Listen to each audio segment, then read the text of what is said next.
Let's move on to kind of the main topic of today's episode, which is a plan put forth by Cody Campbell, who is on the Texas Board of Regents and is a massive uh, Texas Tech donor, and he is almost single handedly responsible for Texas Tech's kind of not even resurgence, but ascendancy to being one of the biggest spending athletic programs in the country in terms of NIL.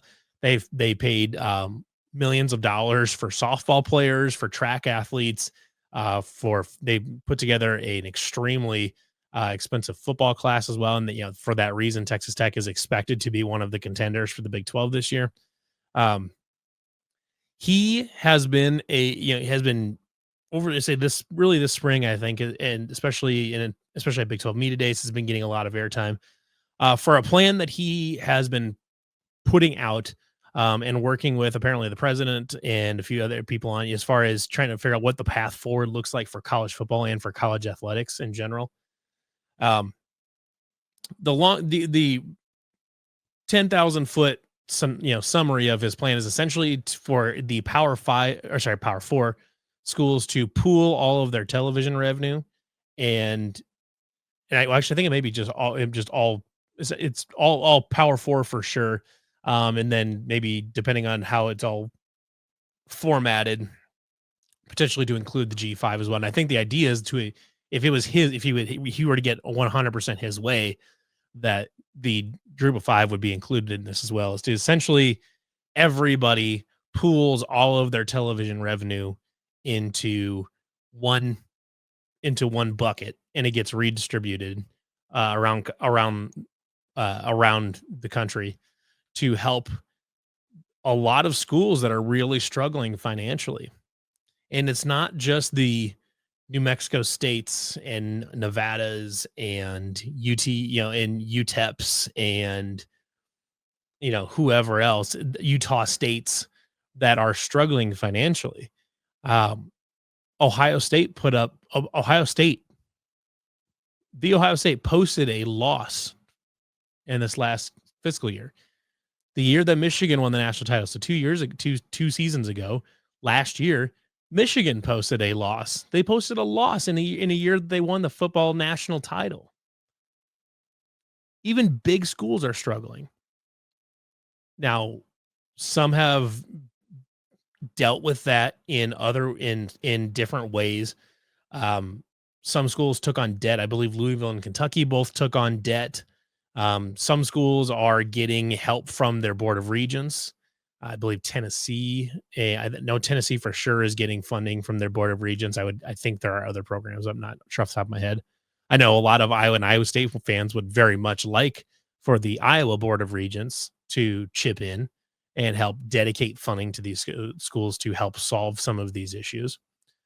But going forward, because when you going forward, there's a lot of schools that are having trouble with these, and unfortunately, the first option, the first resort for a lot of these schools when um, they're having issues balancing the budget in their athletics program, the first thing they do is start cutting programs. They start cutting swimming and diving teams. They start cutting softball teams. They start cutting track and field teams. They start cutting, rowing teams, whatever it is. And all of those athletes that were getting a college education for free, that had the chance to compete in, one of the highest levels in their sports, in their respective sport, they're losing all of that opportunity.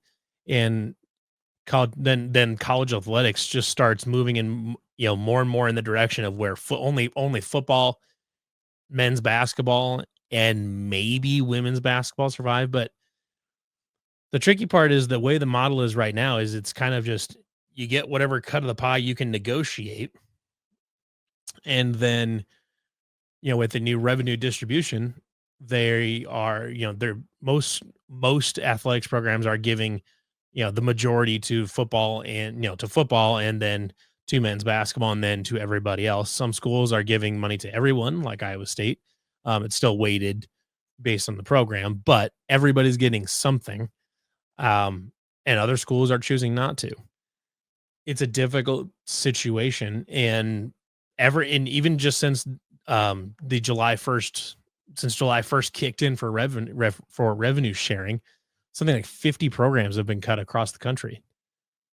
We've already had 50 athletics program or 50, 50 sports across the country at different schools cut in the last 2 weeks because of revenue sharing.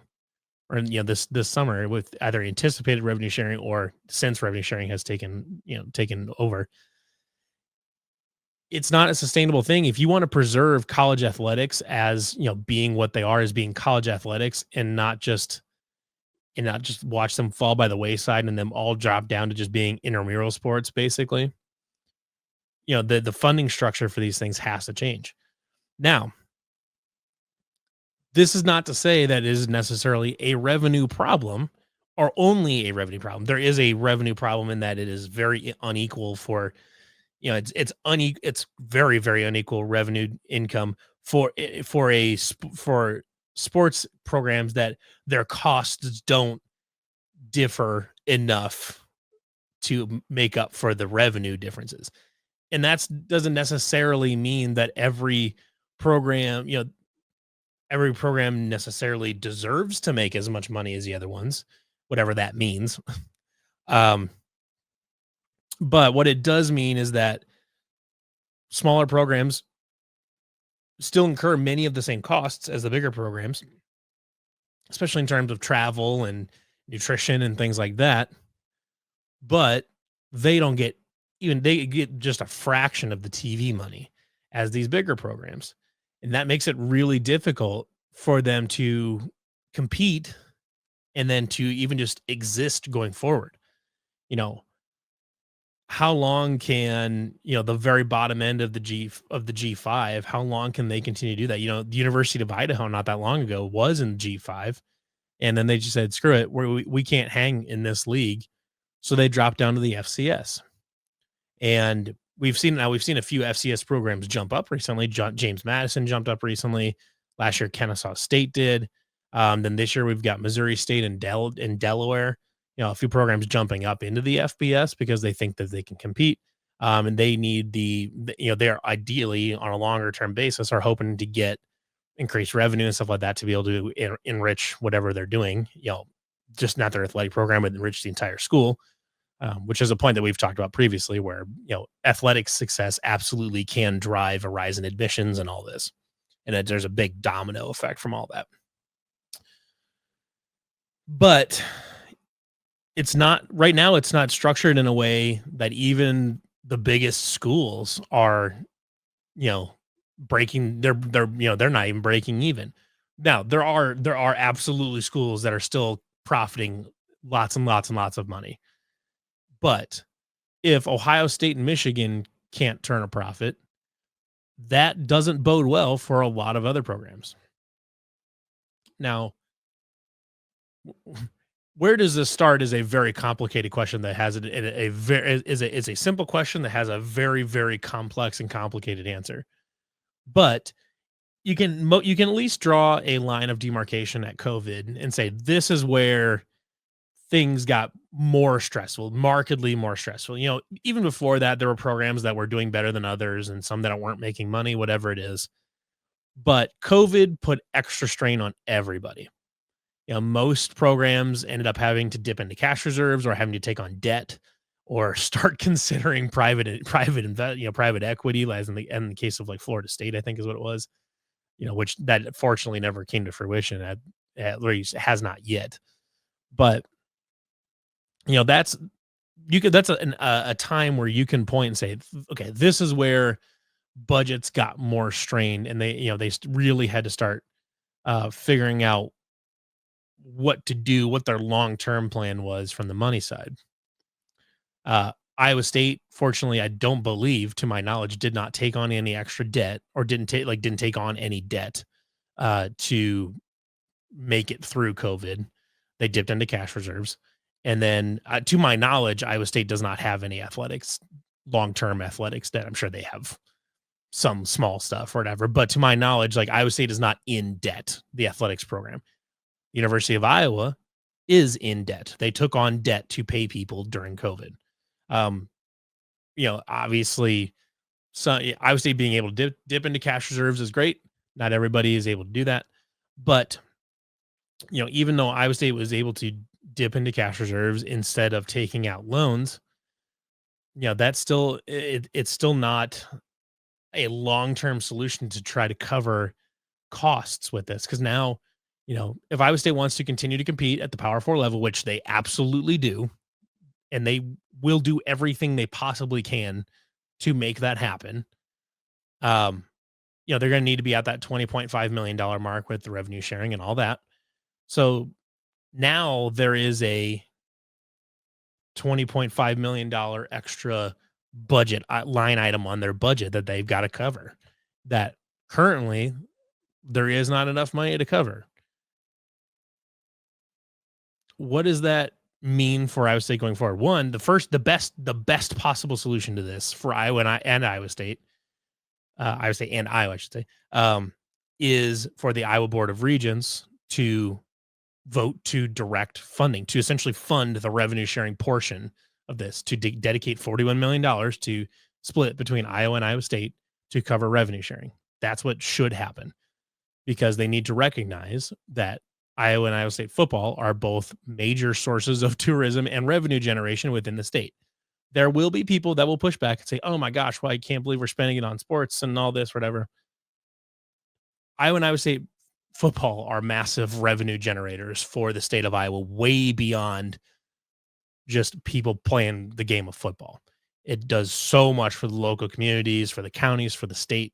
Um, they are a very, very valuable commodity, asset. I shouldn't say commodity, a very valuable asset for the state of Iowa. Both of them are, and the state regions should recognize it. The state of Iowa should recognize that and do their best to make sure that that remains the case. But to zoom out a little bit more, Cody Campbell's plan is to consolidate all of this TV revenue so it can be redistributed, and to all the schools that chip in, obviously, to make college athletics kind of as we have known it to an extent viable in the long term. So that way we don't have to watch, you know, we don't have to watch a Utah State make a decision between, okay, are we going to dump all of our women's and athletics or all of our women's sports and Olympic sports just so just so we can cover the cost of football and men's basketball?